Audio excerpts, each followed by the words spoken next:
Students, class 12th का physics का paper दिया हुआ है 2023 का। बोर्ड एग्जाम में आया हुआ। आइए देखते हैं कैसा क्वेश्चन पेपर है। उसके क्वेश्चन देखते हैं सभी। सबसे पहले बहुविकल्पीय क्वेश्चन दिए हुए हैं। पहला क्वेश्चन है, किसी प्रत्यावर्ती धारा परिपथ में विभवांतर तथा धारा का क्रमशः ये इक्वेशन दी हुई हैं और फिर परिपथ में व्ययित शक्ति हमें बतानी है। दूसरे क्वेश्चन में निम्नलिखित में से समन्यूट्रॉनिक युग्म है, हमें समन्यूट्रॉनिक बताना है। ये पढ़ा होगा आपने। आइए आगे देखते हैं। फिर क्वेश्चन दिया हुआ है बहुविकल्पी, इसमें हमें विद्युत क्षेत्र का आयाम बताना है। इसके बाद दूसरा क्वेश्चन है, इलेक्ट्रॉनों का प्रवाह वेग v होगा, हमें ये बताना है। एक एक नंबर के सभी क्वेश्चंस हैं और 4 क्वेश्चंस आते हैं। देख सकते हैं सभी न्यूमेरिकल क्वेश्चन आए हुए हैं। पेपर थोड़ा कठिन था इस बार का, न्यूमेरिकल ज़्यादा आए हुए थे पेपर में। और फिर ये 3 प्रिज्मों का अपवर्तक कोण दिया हुआ है। उसके बाद में विचलन कोण क्रमशः ये है और ये करना है।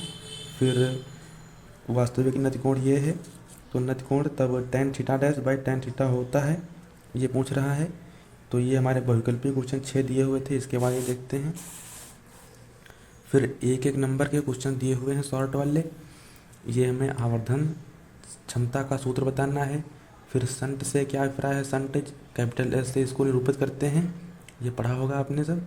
फिर ये किरचॉफ का नियम बताना है, प्रथम नियम, स्वप्रेरण गुणांक की परिभाषा, और ये डी ब्रोगली तरंगदैर्घ्य का सूत्र।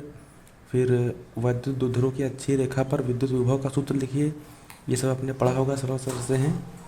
इसके बाद खंड साम में ये देखिए न्यूमेरिकल दिया हुआ है, कुंडली का चुंबकीय द्विध्रुव आघूर्ण और कुंडली पर अधिकतम बल आघूर्ण, ये हमें बताना है।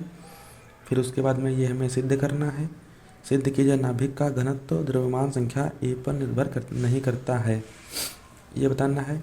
ये 2-2 नंबर के क्वेश्चन दिए हुए हैं। इसके बाद AND गेट के सांकेतिक चित्र की सहायता से सत्यता सारणी बनाइए, सत्यता सारणी में बनानी है, ये भी 2 नंबर का है। फिर ये 2 नंबर का एक छोटा सा न्यूमेरिकल दिया हुआ है, ए व बी के बीच संयोजन का कुल प्रतिरोध ज्ञात कीजिए। ये बिंदु ए है और ये बिंदु बी है और ये 3 प्रतिरोध लगे हुए हैं, हमें बताना है इसमें कुल प्रतिरोध कितना है। आइए आगे देखते हैं। फिर आगे क्वेश्चन दिए हुए हैं, बोहर परमाणु मॉडल के आधार पर सिद्ध करना है हमें परिक्रमण काल मुख्य क्वांटम संख्या n के घन के अनुक्रमानुपाती होता है। ये 3-3 नंबर के क्वेश्चन दिए हुए हैं। फिर प्रकाश के विवर्तन के एकल रेखा क्षेत्र के प्रयोग में तरंगदैर्घ्य, और ये हमें λ2 का मान ज्ञात करना है।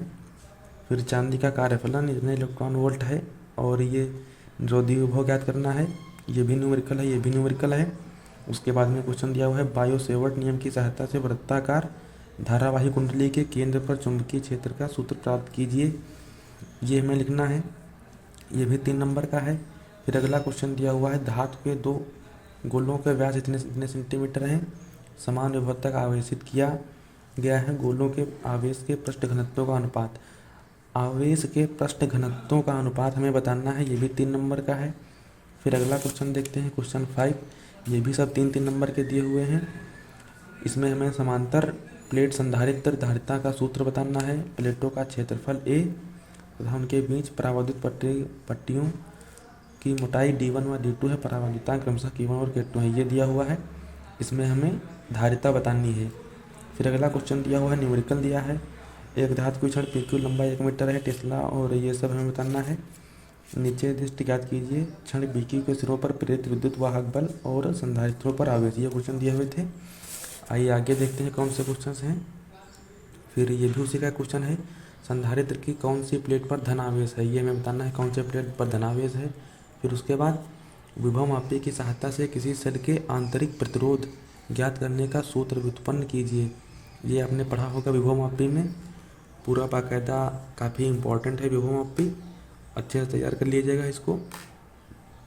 फिर आगे दिया हुआ है, एक प्लास्टिक के अर्धगोले की वक्रता त्रिज्या इतने सेंटीमीटर, अपवर्तनांक इतना है, मुख्य अक्ष पर अर्धगोले के भीतर एक बिंदु स्रोत O स्थित है, O के प्रतिबिंब की स्थिति याद कीजिए जब, ये हमें बताना है, प्रकाशिकी का है, ये शायद NCERT का क्वेश्चन है, किताब में तो ये नहीं मुझे मिला था। फिर इसके बाद में भी एक न्यूमेरिकल दिया हुआ है, नेत्रिका के बीच की दूरी ज्ञात करनी है, अभिदर्शक व नेत्रिका के बीच की दूरी। फिर आगे कुछ ये भी 3 नंबर का है। और फिर इसी का क्वेश्चन दिया हुआ है, ट्रांसफार्मर का सिद्धांत क्या है। ऊंचाई ट्रांसफार्मर का परिपथ चित्र बनाकर उसकी कार्यविधि समझाइए। ट्रांसफार्मर में ऊर्जा क्षय के किन्हीं 2 कारणों को स्पष्ट कीजिए। ट्रांसफार्मर बहुत इंपॉर्टेंट है स्टूडेंट्स, ट्रांसफार्मर अच्छे से तैयार कर लीजिएगा। इसके लॉन्ग का भी क्वेश्चन आ सकता है, यहाँ पर 3 नंबर का क्वेश्चन आया है। आइए आगे देखते हैं। फिर आगे क्वेश्चन दिया हुआ है, दिए गए परिपथ में R1 R2 R3 में प्रवाहित धाराएं ज्ञात कीजिए। ये सभी हमें दिया हुआ है, R1 है, R2 है, R3 है। इसमें कितनी धारा बह रही है ये हमें बताना है। और सेलों के आंतरिक प्रतिरोध नगण्य है, ये न्यूमेरिकल दिया हुआ है, चाहे आप ये कीजिए या फिर ये कीजिए। और ये स्टूडेंट्स 5-5 नंबर के क्वेश्चन हैं। 5-5 वाले ये अथवा में आते हैं। नीचे भी क्वेश्चन दिया हुआ है, ये मीटर सेतु का क्वेश्चन है। संतुलित मीटर ब्रिज का परिपथ चित्र दिखाया गया है, तो चाहे आप ये कीजिए चाहे ऊपर वाला कीजिए। इसके बाद में क्वेश्चन नंबर 7 को देखते हैं। उसमें दिया हुआ है, परिपथ चित्र की सहायता से ट्रांजिस्टर की दोलायमान प्रक्रिया की कार्यप्रणाली बताइए। ट्रांजिस्टर की दोलायमान प्रक्रिया हमें बतानी है, ये भी 5 नंबर का है, चाहे आप ये कीजिए या फिर ये कीजिए। परिपथ चित्र की सहायता से पीएन संधि डायोड की पूर्ण तरंग दृष्टिकारी प्रक्रिया समझाइए। ये पीएन संधि डायोड स्टूडेंट बहुत इंपॉर्टेंट है। पीएन संधि डायोड पूर्ण तरंग दृष्टिकारी के रूप में और अर्ध तरंग दृष्टिकारी के रूप में, दोनों क्वेश्चन बहुत इंपॉर्टेंट हैं। इसके बाद में यंग का द्विस्लिट प्रयोग की सहायता से एनवी या दीप्त फ्रिंज की केंद्रीय फ्रिंज की दूरी का सूत्र प्राप्त कीजिए। यह भी बहुत इंपॉर्टेंट है। हाइगेंस का तरंग सिद्धांत क्या है, ये तो अपने बहुत अच्छे से पढ़ा होगा, हाइगेंस वाला आता है पेपर में। इस सिद्धांत का उपयोग करते हुए प्रकाश के अपवर्तन का स्नेल नियम लिखिए, स्नेल नियम स्पष्ट कीजिए। पहले तरंग सिद्धांत जानना है और फिर इसकी सहायता से अपवर्तन का स्नेल का नियम हमें सिद्ध करना है। ये सब 5-5 क्वेश्चन नंबर के हैं। आगे क्वेश्चन देखते हैं। ये क्वेश्चन और है, ये पहले न्यूमेरिकल दिया हुआ है। दिए गए प्रत्यावर्ती धारा परिपथ, ये प्रत्यावर्ती धारा परिपथ है और हमें ये सब इतने क्वेश्चन बताने हैं। ये थोड़ा आसान क्वेश्चन है, चाहे आप ये कर लीजिए चाहे ये नीचे वाला कर लीजिए। नीचे क्वेश्चन दिया हुआ है, फैराडे के विद्युत चुम्बकीय प्रेरण के नियम क्या है। ये आप तो आपको याद ही होंगे, अच्छे से नहीं याद है तो याद कर लीजिए, बहुत इंपॉर्टेंट है। और फिर ये इसी में छोटा सा एक न्यूमेरिकल पूछ लिया है, औसत प्रेरित विद्युत वाहक बल ज्ञात कीजिए। और फिर ये भौतिक नियतांक दिए हुए हैं, इसमें पेपर में दे देता है, वरना आप इन सभी को याद कर लीजिएगा, बहुत इंपॉर्टेंट है, इनके न्यूमेरिकल में काम आएंगे। और पीछे यही इंग्लिश में क्वेश्चन दिए होते हैं। स्टूडेंट्स, हमारे चैनल पर कक्षा 9 से लेकर 12 तक गणितमय एक क्वेश्चन सॉल्व कराया जा रहा है चुन चुन कर। सभी क्वेश्चंस के सलूशन आपको एकदम फ्री में मिल जाएंगे। ऐसे बहुत से क्वेश्चंस हैं जिनका सलूशन आपको डॉक्यूमेंट पर भी नहीं मिलेगा, वो सभी क्वेश्चंस आपको हमारे चैनल पर मिल जाएंगे। हमारे चैनल को सब्सक्राइब कर लीजिए। धन्यवाद स्टूडेंट्स।